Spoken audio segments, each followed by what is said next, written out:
করে ওয়াকফ সম্পত্তিকে হাতালো। Bill pass করে ছেড়েছে, গত রাত্রিরে বিল পাস করে ছাড়লো। লক্ষ লক্ষ লোক ঈদ ময়দানে নামাজ পড়ে, আপনি ফিল্ডে নামলেন না কেন? আপনার মসজিদ রক্ষা করতে, আপনার ঈদগাহ রক্ষা করতে, আপনার কবরস্থান রক্ষা করতে। মানুষ সম্মানিত মানুষকে রাস্তাঘাটে দেখা হলে সালাম দেওয়া হয়, আসসালামু আলাইকুম, কারণ আপনার বড় সম্মান আছে, আপনি সম্মানিত লোক। আপনাকে সালাম দিয়ে আমার লাভ আছে, এই লাভ আল্লাহর পক্ষ থেকে আমার বড় রহমত। মুসলিমদের ওয়াকফ সম্পত্তির উপর যে কবরস্থানগুলো আছে, এটাও তো সরকার হাতিয়েছে। এখন আপনি মাটি দিবেন তো সরকারের অনুমোদন ছাড়া তো আপনাকে মাটি দেওয়া লাগবে না। মাটি কি করে দিবেন? মাটি দিতে হলে বাপ দাদা 14 গোষ্ঠী, তারা ভারতীয় কি না, তার নাগরিক কি না, তার আধার কার্ড, খাদ্য সুরক্ষা কার্ড, ভোটার কার্ড মিলিয়ে ভারতের নাগরিক তাকে প্রমাণ করতে হবে। যদি সে ভারতের নাগরিক প্রমাণ করতে পারে তাহলে কবরে সমাধি হবে, অর্থাৎ কবরস্থানে মাটি দেওয়া হবে।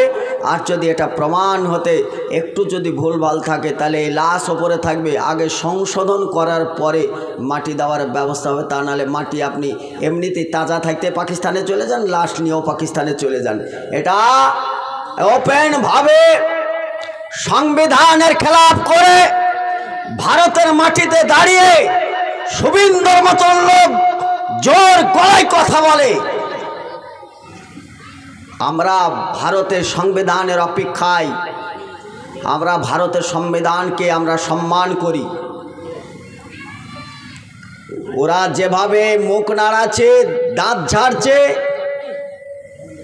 আমাদেরও মুখ দাঁত সবই আছে, কিন্তু সংবিধানের খেলাফে যা লড়াই করছে ওরা, আমরা কিন্তু সেটা করতে চাই না। আমরা ভারতীয় নাগরিক, শুধুই না সুনাগরিক হিসাবে আমরা দাবি রাখি ভারতের সংবিধান ও ভারতের আইনকে আমরা এখনো সম্মানসূচকভাবে আমরা সম্মান জানাই। ভাই সকল, আমরা আলেম সমাজ হাদিস কোরআনের চর্চা নিয়ে আলোচনা করতে গিয়ে সলাতের অনেক আলোচনা করাই, সংখ্যায় কম হলেও আমরা কিছু লোক হলেও সলাত আদায় করি। জাকাতের অধ্যায় অনেক আলোচনা হলেও টাকা পয়সার ব্যাপার, তবু পকেট থেকে টাকা বের করে কম হলেও জাকাত প্রদান করি। সিয়ামের অধ্যায় আলেম সম্প্রদায়, আলেম সমাজ প্রচুর আলোচনা করেছেন। আমরা কিছু সংখ্যক সিয়াম না থাকতে পারলেও অধিকাংশ লোক কিন্তু আমরা সিয়াম পালন করি। তাহলে আলোচনায় এগুলো আমাদের এসছে, আমরা এগুলো করেছি। এত কিছু করার পরে আলেম সম্প্রদায় বলেছে ফরজ মানুষের সালাত, ফরজ তাদের সিয়াম, ফরজ তাদের যাকাত, ফরজ তাদের হজ। তার পরের কথাটা বলেছে ফরজ তাদের হচ্ছে পর্দা পুশিদা। বলতে বলতে আমরা বলেছি পুরুষ হলে পারে টাকুনোর নিচে লুঙ্গি বা পায়জামা পরা, এটা শরীয়তের খেলাফ। আলেমরা বলাই অনেক যুবকরা এখন পায়জামা কেটে উপরে তুলে পড়ছে, কিছু হলেও আমরা মানি। নারীদেরকে বলেছে হেজাব ও বুরখা, এটা নারীদের পোশাক বা পর্দা পুশিদা।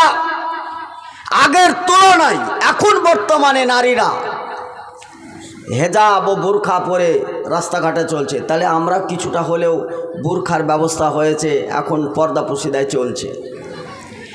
আমার স্ত্রীকে আমি বুরখা পরে শরীয়ত সম্মত হাদিস কোরআন মোতাবেক আমি জীবন যাপন করার মানসিকতায় আমি সমাজকে গড়ে তুলতে না পারলেও আমি আমার পারিবারিক, অর্থাৎ আমি আমার স্ত্রী পুত্র সন্তানদেরকে সামাজিকভাবে গড়ে তোলার চিন্তা ভাবনায় আমার স্ত্রীকে বুরখা ঠিকই পরিয়েছি।